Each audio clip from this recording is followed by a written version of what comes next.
өзіңізді сақтаңыз.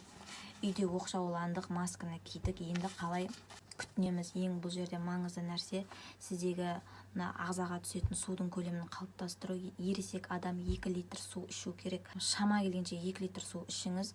Сізден су кіру керек, туалетке шығу керек, кіру керек, шығу керек. Бұл сіздің ағзаңызды, қаныңызды қозғалтып, қан айналымын жақсартады. Содан кейінгі мәселе қозғалыс.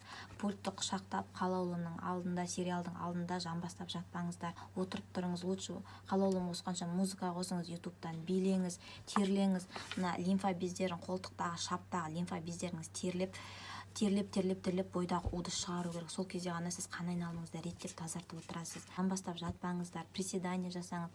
Шалқаңыздан жатып аяқ қолыңызды ербеңдетіңіз, мына лимфаларды сілкілеп. Болмаса отырып тұрыңыз, билеңіз. Ең маңыздысы қозғалысты қалыптастыру. Үшінші ұйқы мәселесі. Ұйқы мәселесі кешкі 11-ден қалмай ұйықтап қалуға тырысыңыз.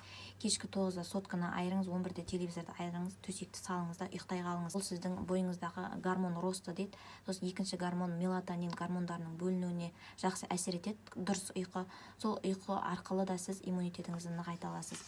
Содан кейінгі мәселе ол тамақтану режимі. Тамақтану рационнан сұйық майды мүлдем алып тастаңыз. Шедевр майларын түгел алып тастаңыз. Жеті нанға ғана қолданыңыз деп айта аламын, басқа майды білмеймін енді. Малдың майын қолданыңыз, топленый май қолданыңыз, оливковый маслоны салатқа қолданыңыз, кокос майды тамаққа бәріне қолданыңыз, плюс ауыз қосын шаюға қолданыңыз. Бұл құрамында антибактериалды әсері бар май біздің кілегей қабатымыздың қорғаныш қасиетін дамытады. Себебі вирус бізге кілегей, мұрынның кілегей, аузының кілегей арқылы келіп тұр. Жуыну мәселесі. Таңертең ұйқыдан тұрып беті қолыңызды жуғаннан кейін мұрныңызды тұзды сумен шайыңыз. Болмаса манағы айтқан масло чайное деревоны қолданып суға салып, сол арқылы жуынуыңызға болады.